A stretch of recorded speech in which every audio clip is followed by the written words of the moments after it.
The general aspect of neurocrustal migration, we're going to look at the migration and the differentiation of neurocrest cells from different regions of the embryo, beginning with the trunk neural crest cells. Now, these cells take two different migratory pathways. They can migrate ventrally or dorsolaterally. The cells that can migrate ventrally migrate through a portion of mesoderm that's known as sclerotum. And the sclerotum is simply a portion of the somi that's gonna give rise to the cartilage of the spine. So the cell can take the ventral pathway, they migrate through anterior portion of each sclerotum, and they give rise to the neurons and glia of the peripheral nervous system. Now, the other cells of the trunk migrate through a dorsal lateral pathway, and this cell can give rise melanocytes, which are pigment cells, and their migratory path is such that they're actually migrating between the future epidermis, which is the ectoderm, and the future dermis, which is the formed by the mesoderm. Underneath it, so they eventually colonize the epidermis by entering through a small holes, and the CM is extracellular matrix of epidermis. Now, just you can orient yourself to what we're looking at before. The neural crest cells are going to be delimiting from the dorsal aspect of the neural tube, and the trunk cells, the ones that migrate through a ventral, going to touch this portion of mesoderm, which is the somites, and somite has this region mesenchymal cell. And you can see this here, that the thermometer is going to give rise to the thermis and muscle, and sclerotum, through which the ventral cell migrate, is here. This is what we give rise to the cartilage of the spine. And so the cells that can take ventrally pathway will migrate through these aggregates of messenger muscle that make up sclerotum through the anterior portions of the scleroton, because they have both an anterior and posterior portion. The first group of neurocrest cells that leaves the neural tube in the trunk region enters to the ventral pathway, and the reasons for that is that because they are blocked from entering the dorsal lateral pathway by ECM molecules that are secreted here by the juxtacrine factor.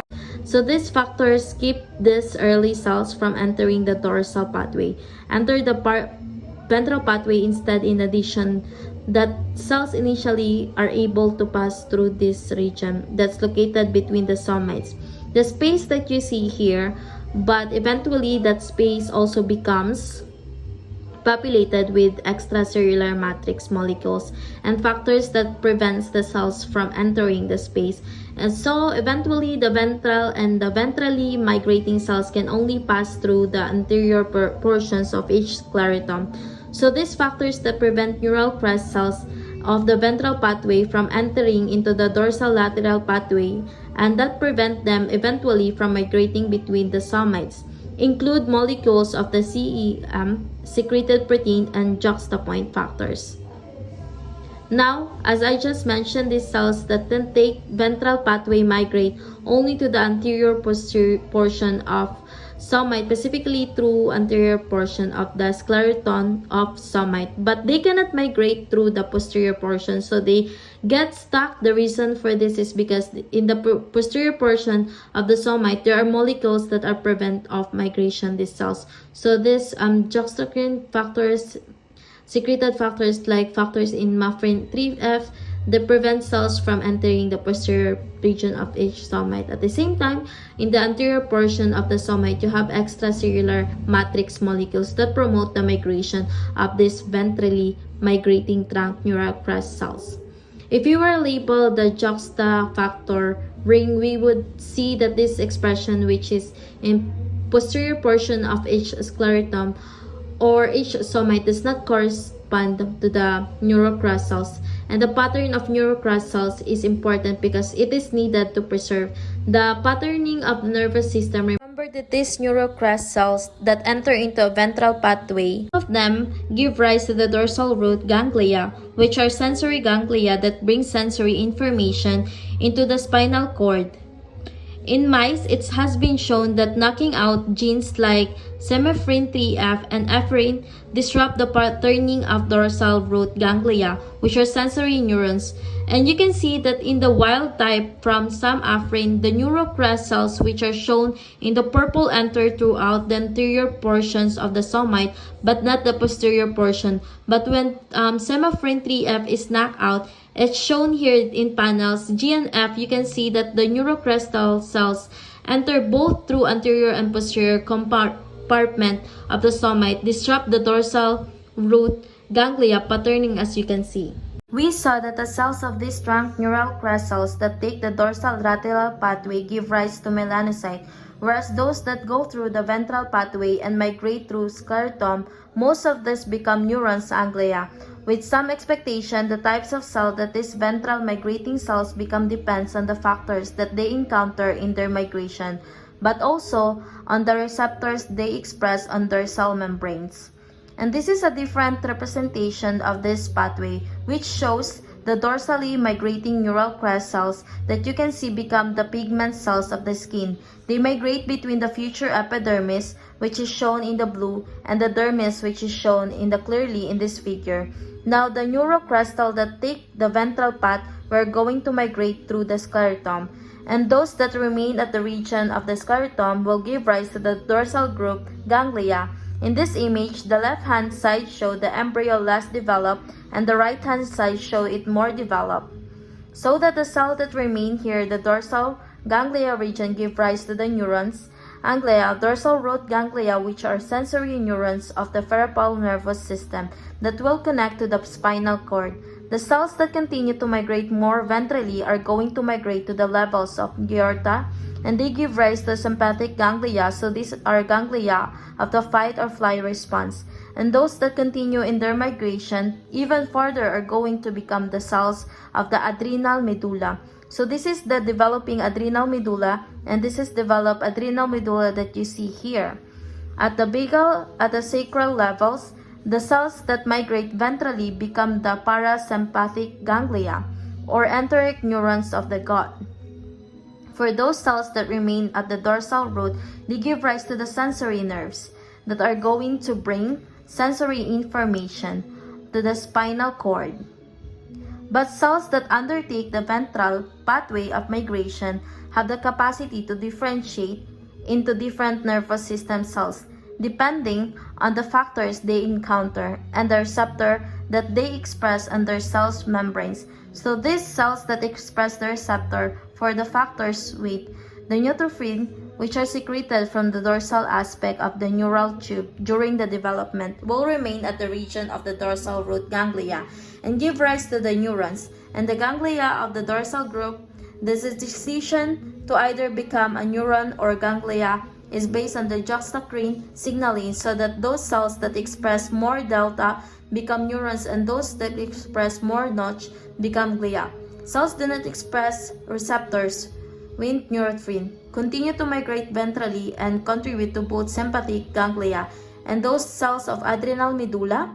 So this means that at the trunk and crest cells level, the cells do not express the WNT and neutrophil receptors, and these factors are secreted will give rise to the different cell types that are involved into fight or flight response, specifically the sympathetic ganglia.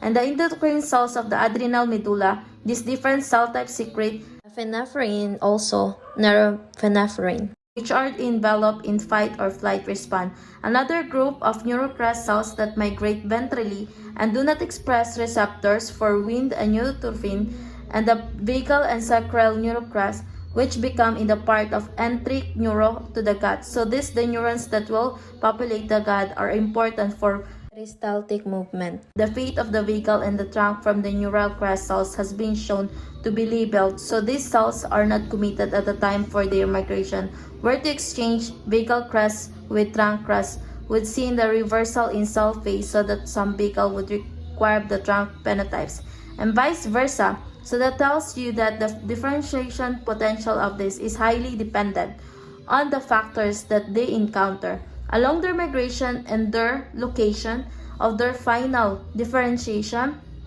In addition to being important for the differentiation of neurocrest cells, pacrine factors at the cell encounter are also important for determining their migration pathways. So for example, the trunk neurocrest cells are prevented from entering the gut by factors that are produced in the region that block these cells from entering that pathway. These factors are not produced at the vagal and sacral levels, so that cells that arise from vagal and sacral levels can invade gut. And in addition, that there are packing factors at these levels that produced by the gut that promote the migration of these cells into gut. One of these factors is that factor G, D, and F for glia-derived neutrophilic factor, which is not only important for attracting the neurocrest cells to the gut, but also for their growth, their migration, and differentiation. Now, the vagal and the sacral crest both express in JD and F receptor. And remember that GD and F is going to be secreted by the cells by the gut of mesenchyme of the good, so that the vagal crest and the sacral crest, which are the gut, express the receptor for the GD and F, so they can migrate in their span to GD and F. However, the vagal cells, which are the ones that are located near the region of the neck, express higher levels of GD and F receptor, so they are more invasive. That the sacral crest, for that reason, the majority of the gut will be colonized by the vagal crest cells, whereas the sacral crest, which express lower levels of GD and F, are going to colonize and distal portion of the gut, which is known as the hindgut.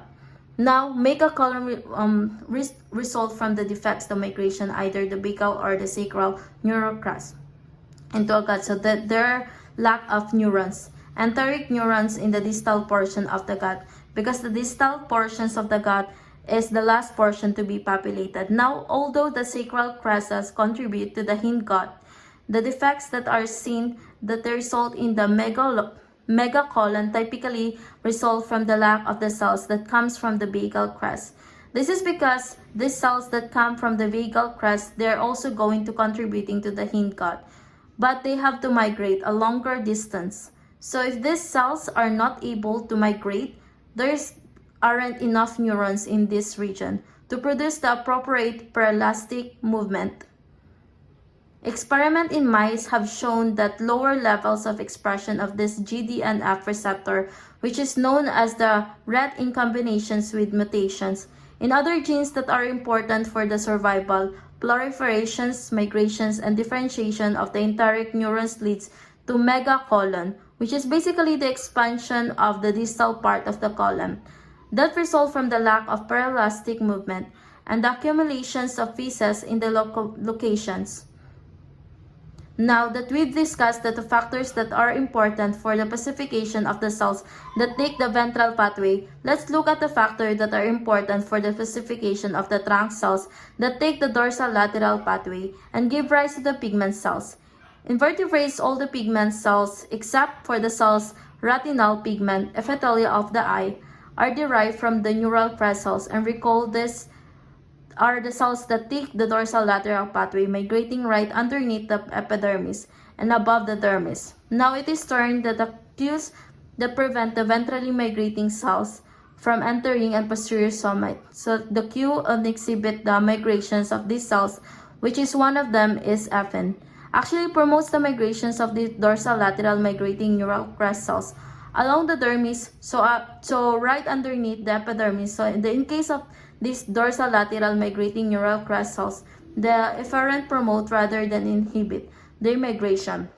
Several factors, which include both transcription factors and paracrine factors, have been shown to be required for melanocyte development. These include the transcription factor MITF, which is considered as a master regulator transcription factor for melanocyte development, needed for the survival, migration, and differentiation of these cells. These are the Saturn breeds of the dogs and horses, in which heterozygosity of MITF causes the random death of melanoblasts, so that you see the spotting phenotype. In humans, mutations in MTF as well as the mutations of the factors that are important for melanocyte development typically lead to the appearance of a belly spot, and this is also in the mouse. And the reasons for this is because remember that the melanocyte arise from the neural crest cells, which are laminate from the dorsal aspect of the neural tube. So these cells are migrating from the more dorsal lateral to more ventral locations. So there's a mutations that causes the depth of this melanocyte. Fewer of them take the belly region, and this is why a belly spot appears. The last population of cells we'll discuss are the cranial neural crest cells and the cardiac neural crest. And remember that the cardiac crest is a subpopulation of the cranial crest. Most of the structure of the head and the face are derived from the cranial neural crest cells, and these are labeled here in the green, and experiments have shown that the cranial neural crest cells are very heterogeneous in terms of their commitment, so that means that the cells are different stages of commitment when they are delaminate, and only about 10 of these cells are highly multipotent, so that does not mean that the other cells are unipotent, but rather their fates are more restricted, so only about 10 are able to give rise to all the different types of derivatives that the cranial request cells normally give rise to. The rest of them give rise to a few or a subset of these derivatives, which include bone, cartilage, glia, neurons, melanocyte, and also muscle cells. And the cranial neural crest cells begin to migrate even before the fusion of the neural folds, and they migrate from regions anterior rhombomer. 8. Remember that rhombomeres are sections of the hindbrain or segment of the hindbrain. Now these cells are going to migrate into the pharyngeal arches, and these cells that migrate through pharyngeal arches are going to give rise to many of the bones and cartilage of the face, and some of them even contribute to some glands like the thymus and the thyroid gland. In addition to there are cells they migrate more anteriorly, and those contribute to a region that known our frontal nasal process, which forms from the face, and these mesenchymal crest cells contribute to the structure of this face, including the facial bone, cartilage, bone jaw, as well as the cartilage of the larynx and trachea bones of the middle ear, and although not shown here in the neurocrest cells, also contribute to some of the ganglia of this face or some cranial nerves that innervate the teeth and the jaw. In the previous video, you learned that cranial neural crest cells use the process of collective migration to migrate as a cluster, and this involves the low levels of expression and a cat hearing, the secretion of a coatract and C3A, and the process of contact inhibition of locomotion in order for these cells to be kept as separate streams that are going to migrate into pharyngeal arches, which are pouches of endoderm. There have to be other processes at play. One of the factors that prevent these cells from mixing with each other is the presence of some efferents, which serve to repel the cells. These cells also be guided to correct their location, and this is achieved through a process that is known as chase and run model. And basically, this involves the secretions of a chemoattractant known as CDF1 by ectodermal plugs. And these are the thickenings of the ectoderm that are going to give rise to things like lens of the eye, also hair, teeth, and those plaque coats secrete the chemoattractants. Neurocrest cells contain the receptor CXC34 for chemoattractants, so they migrate, they follow gradient of the chemoattractant. So this is the process of following after this increasing gradient of the chemoattractant is the chase aspect of this model.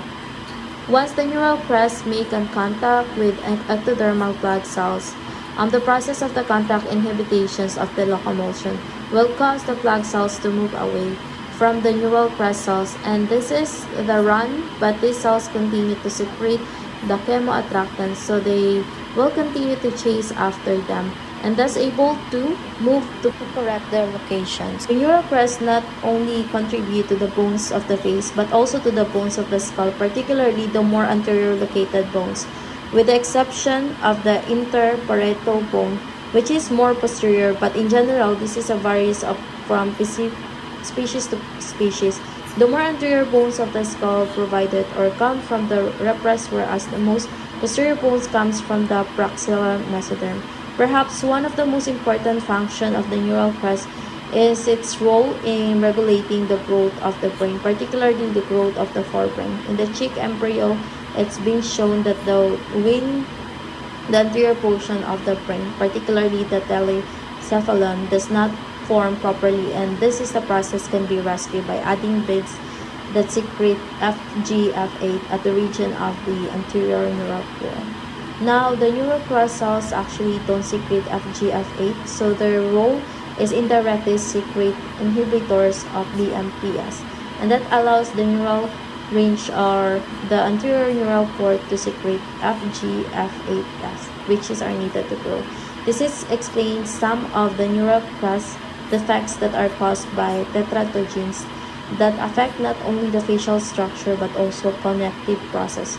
Because if the particular tetragon affects the cranial neural crest cells, it is likely the growth of the brain will also affected because the cranial neural crest cells are so important for regulating brain growth. This FGF8 is not only secreted by the anterior neural core and it's only needed for the growth of the brain, but it's also secreted by the pharyngeal endoderm, and it serves as the chemoattractant for neurocrest cells to be able to enter into the regions of the heart and among other things septum. This is gonna separate the aorta from pulmonary artery, and this is because cardiac neurocrests are important for the formations of the septum mutations and the transcription factor that are required survival or the proliferations of those cells lead to what asterios, which basically means the septum does not form. This is something that the same is in humans. In addition to contributing to structure of the heart, it's also important to note that the cardiac neurocrest cells also contribute to the cells of the immune system because they contribute to the thymus gland, which is important for the functions of the T cells.